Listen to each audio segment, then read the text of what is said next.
জ্ঞানী ব্যক্তি যারা হয় তারা কখনো অহংকারকে ভালোবাসে না, কারণ অহংকার এত মারাত্মক গুণ, যেই গুণ একজন মানুষের সিনার ভিতরে যদি থাকে তাহলে লোকটার জাহিরি যত আমল সুন্দর হোক না কেন, মানুষের বাহ্যিক হালাত যত সুন্দর হোক না কেন, কিন্তু অভ্যন্তরীণ অবস্থা যদি খারাপ থাকে তাহলে পাহাড় সমতুল্য আমল হলেও ওই বান্দার আল্লাহ পাকের কাছে কোনো দাম না। আল্লাহ রাব্বুল আলামিন আদমকে সৃষ্টি করে নির্দেশ করলেন সকলকে, উসজুদু লিআদম ফাসাজাদু ইল্লা ইবলিস আবা ওয়াস্তাকবারা ওয়া কানা মিনাল কাফিরিন। আল্লাহ তাআলা আদমকে সৃষ্টি করে নির্দেশ করলেন সকলে আদমকে সিজদা করো, সকলেই সিজদা করলো, কিন্তু ইবলিসে করলো না। আল্লাহ তাআলা ডাকতে বললেন সকলে সিজদা করলো, তুই কেন করলি না? ইবলিস ডাকতে বলতেছে আনা খায়রুম মিনহু খলাকতানি মিন নারিন ওয়া খলাকতাহু মিন তিন। আমি হইলাম আগুনের তৈরি, আদম মাটির তৈরি। এই জন্য লক্ষ্য করবেন, মাটি আপনি যত জোরে উপরের দিকে নিক্ষেপ করেন না কেন দেখবেন নিচের দিকে চলে আসে। পক্ষান্তরে আগুন আপনি যত হাই স্পিড এটাকে প্রজ্বলিত করবেন, এইটার শিখা দাও দাও করে উপরের দিকে উঠবে। ইবলিস জাগতে বলতেছে আনা খায়রুম মিনহু, আমি আদমের থেকে উত্তম। আল্লাহ রাব্বুল আলামিন বলেন ফাখরুজ মিনহা ফাইন্নাকা রাজীম ওয়া ইন্না আলাইকাল লানাতা ইলা ইয়াউমিদ্দিন। আল্লাহ বলেন দূর হ, দূর হ, তুই অভিশপ্ত শয়তান। আর মনে রাখিস কিয়ামত পর্যন্ত আমি আল্লাহর অভিশাপ তোর উপর থাকবে। শয়তান এইবার আল্লাহ তাআলাকে ডাক দিয়ে বলতেছেন রব্বি ফাআনযিরনি ইলা ইয়াউমি ইউবাসুন। রব্বুল আলামিন আপনি আমাকে পুনরুত্থানের দিন পর্যন্ত একটু অবকাশ দেন। ক্বালা ফাইন্নাকা মিনাল মুনযারিন ইলা ইয়াউমিল ওয়াক্তিল মা'লুম। আল্লাহ বলেন যা যা, তোকে পুনরুত্থানের দিন পর্যন্ত অবকাশ দিয়ে দিলাম।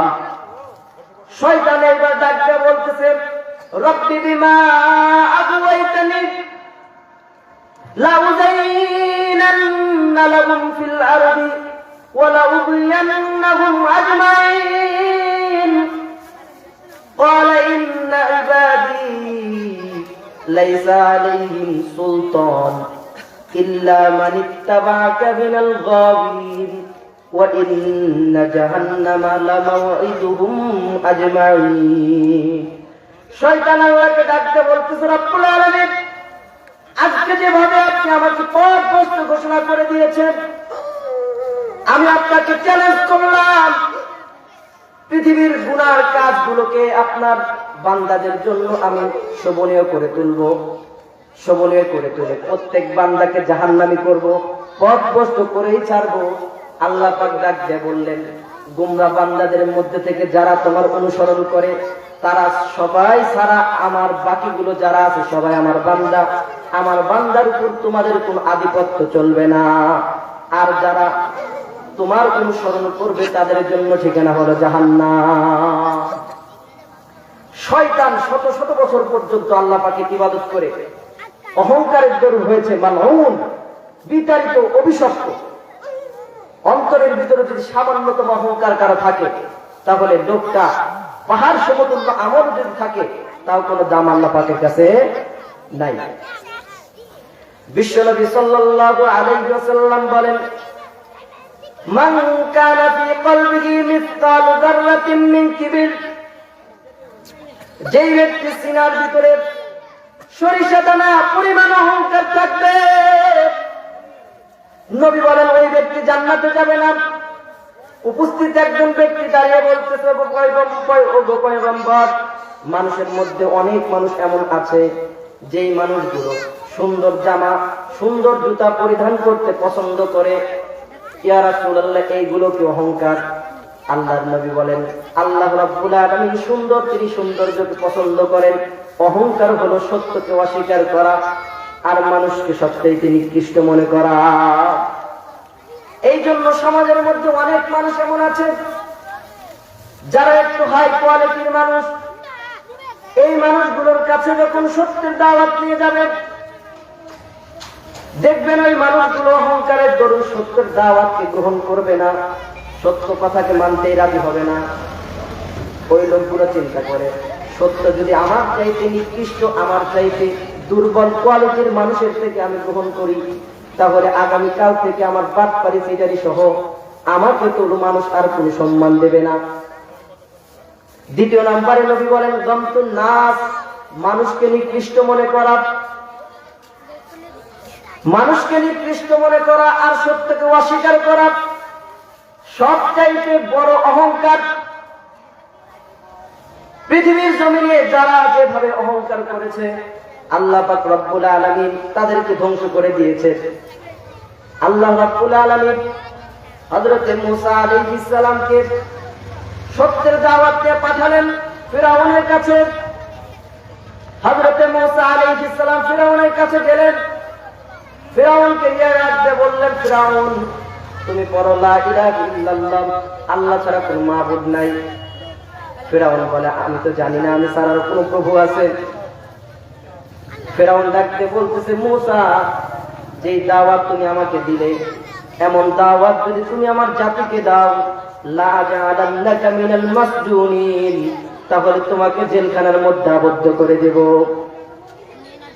ফিরআউন নিজে তো সত্যের দাওয়াত গ্রহণ করে নাই, লক্ষ লক্ষ জাতিকে সত্যের দাওয়াত থেকে দূরে রাখছে। আল্লাহ রাব্বুল আলামিন পবিত্র কোরআনে কারীমের মধ্যে বলেন, وقال فرعون يا أيها الملأ ما علمت لكم من إله غيري فأوقد لي يا هامان على الطين فاجعل لي صرحا لعلي أطلع إلى إله موسى وإني لأظنه من الكاذبين। ফিরআউন তার দলের লোকদেরকে ডাকতে বলতেছে, আমি তো জানি না আমি ছাড়া আর কোনো প্রভু আছে। হামানকে ডাকতে বলতেছে, হামান তুমি আমার জন্য ইট তৈরির জন্য মাটি আগুনের মধ্যে পোড়াও, আর এই আগুন দ্বারা তুমি এমন একটা প্রাসাদ নির্মাণ করবা যেই প্রাসাদের উপরে উঠলে মূসার প্রভুকে দেখতে পাই। প্রকৃত পক্ষে মূসাকে আমি মিথ্যাবাদীদের অন্তর্ভুক্ত মনে করি। আল্লাহ পাক রব্বুল আলামিন বলেন, ওয়াস্তাকবারা হুয়া ওয়া জুনুদুহু ফিল আরদি বিগাইরিল হাক্কি। ফিরআউনের দলের লোকেরা তারা জমিনের ভিতরে অনর্থক অহংকার করেছে। তারা ভেবেই নিয়েছিল তারা আমার সাথে কখনো সাক্ষাৎ করবে না। আল্লাহ পাক রব্বুল আলামিন বলেন, ফাআখাযনাহু ওয়া জুনুদাহু ফানাবাযনাহুম ফিল ইয়াম্মি ফানজুর কাইফা কানা আকিবাতুয যালিমিন। আল্লাহ বলেন, ফিরআউনের দলের লোকদেরকে আমি শক্তভাবে পাকড়াও করলাম, দরিয়ায় নীলের মধ্যে দাবাইলাম। আল্লাহ পাক রব্বুল আলামিন যখন ফিরআউনের জাতিকে দরিয়ায় নীলের মধ্যে যখন হাবুডুবু খাওয়ালেন, যখন জাতির লোকেরা মরে শেষ, এমন সময় ফিরআউন জিন্দা আল্লাহ পাকের দিকে মাথাটা উত্তোলন করে বলতেছে, আমানতু আন্নাহু লা ইলাহা ইল্লাল্লাযী আমানাত বিহি বানু ইসরাঈল। আমি ওই আল্লাহর উপর ঈমান আনলাম যে আল্লাহর উপর ঈমান এনেছে বনী ইসরাঈলের লোকেরা। ওয়া আনা মিনাল মুসলিমিন। ফিরআউন বলতেছে আমি মুসলমান। আল্লাহ পাক রব্বুল আলামিন বলেন, না না তুই মুসলমান না, ওয়া কুনতা মিনাল মুফসিদিন, তুই হলো সবচাইতে বড় বিপর্যয় সৃষ্টিকারী। জমিনের ভিতরে যে অহংকার করেছে রব্বুল আলামিন ধ্বংস করেছেন। একই ভাবে রব্বুল আলামিন হযরত হুদ আলাইহিস সালামকে পাঠালেন আদ জাতির কাছে। আদ সম্প্রদায় বলতেছে, মান আশাদ্দু মিন্না কুওয়া আওয়ালাম ইয়ারাউ আন্নাল্লাহা আল্লাযী খালাকাহুম হুয়া আশাদ্দু মিনহুম কুওয়া ওয়া কানু বিআয়াতিনা ইয়াজহাদুন। আদ সম্প্রদায়ের লোকেরা বলতেছে, আমাদের চাইতে শক্তিশালী কে আছে? আর আজ সম্প্রদায়কে রব্বুল আলামিন এত পাওয়ার এবিলিটি দিয়েছেন, বিশাল বিশাল পাহাড়, এই পাহাড়কে কেটে তারা বাসস্থান বানাতো। তাদেরকে এত শক্তি রব্বুল আলামিন দিয়েছিলেন, এই শক্তি অন্য কোন জাতিকে আল্লাহ তাআলা দেন নাই। এই কারণে অহংকার ভিতরে আসছে, অহংকার আসার কারণে বলছে মান আসাদ্দু মিন্না কুওয়া, আমাদের চাইতে আর শক্তিশালী কে আছে? আল্লাহ পাক রব্বুল আলামিন বলেন তারা কি জানে না যে আল্লাহ তাদেরকে সৃষ্টি করেছে, সে আল্লাহ তাদের চাইতে অনেক অনেক গুণে বেশি শক্তিশালী। একইভাবে রব্বুল আলামিন সত্যের বাণী নিয়ে হযরত নূহ আলাইহিস সালাম তাকে পাঠালেন তার জাতির কাছে। হযরত নূহ আলাইহিস সালাম তার জাতিকে দাওয়াত দিলেন। উম্মতরা যখন সত্যের দাওয়াতকে গ্রহণ করল না, হযরত নূহ আলাইহিস সালাম আল্লাহর কাছে দোয়া করলেন, রব্বি ইন্নী দাওয়াতু কওমি লাইলান ওয়া নাহারা ফালাম ইয়াজিদহুম দুআই ইল্লা ফিরারা ওয়া ইন্নী কুল্লামা দাউতুহুম লিতাগফিরা লাহুম জাআলু আসাবি'াহুম ফি আযানিহিম ওয়াস্তাগশাউ সিয়াবাহুম ওয়া আসররু ইস্তাকবারু ইস্তিকবারা। হযরত নূহ আলাইহিস সালাম আল্লাহকে ডাকতে বললেন, রব্বুল আলামিন, আমি আমার জাতিকে দাওয়াত দিলাম ৯৫০ বছর, তাদেরকে দাওয়াত দেওয়া তাদের পলায়নকে বৃদ্ধি করেছে। রব্বুল আলামিন তাদেরকে যখন আমি দাওয়াত দিয়েছি, তখন তারা তাদের হাতের আঙ্গুলগুলোকে কানের ভিতরে ঢুকিয়ে দিয়েছে, তাদেরকে নিজেদেরকে কাপড়ের ভিতরে জড়িয়ে নিয়েছে, তাদের অবাধ্যতায় অনর্থকে জমিনের মধ্যে অনর্থক অহংকার প্রকাশ করেছে। আল্লাহ পাক রব্বুল আলামিন যখন উম্মতকে হযরত নূহ আলাইহিস সালাম দাওয়াত দিলেন, মানল না উম্মতেরা। নূহ আলাইহিস সালাম অন্তরের মধ্যে ব্যথা পেলেন, আল্লাহ রাব্বুল আলামিনের কাছে দোয়া করলেন, রব্বি লা তাদার আলাল আরদি মিনাল কাফিরিনা দাইয়ারা। রব্বুল আলামিন, দুনিয়াতে কোন কাফেরকে আপনি জীবিত রাখবেন না। আল্লাহ পাক রব্বুল আলামিন হযরত নূহ আলাইহিস সালামকে ডাকতে বললেন, নূহ, তুমি একটা কাশতি বানাও, তুমি একটা জাহাজ তৈরি করো, এই জাহাজের মধ্যে প্রত্যেক জীবজন্তু থেকে জোড়া জোড়া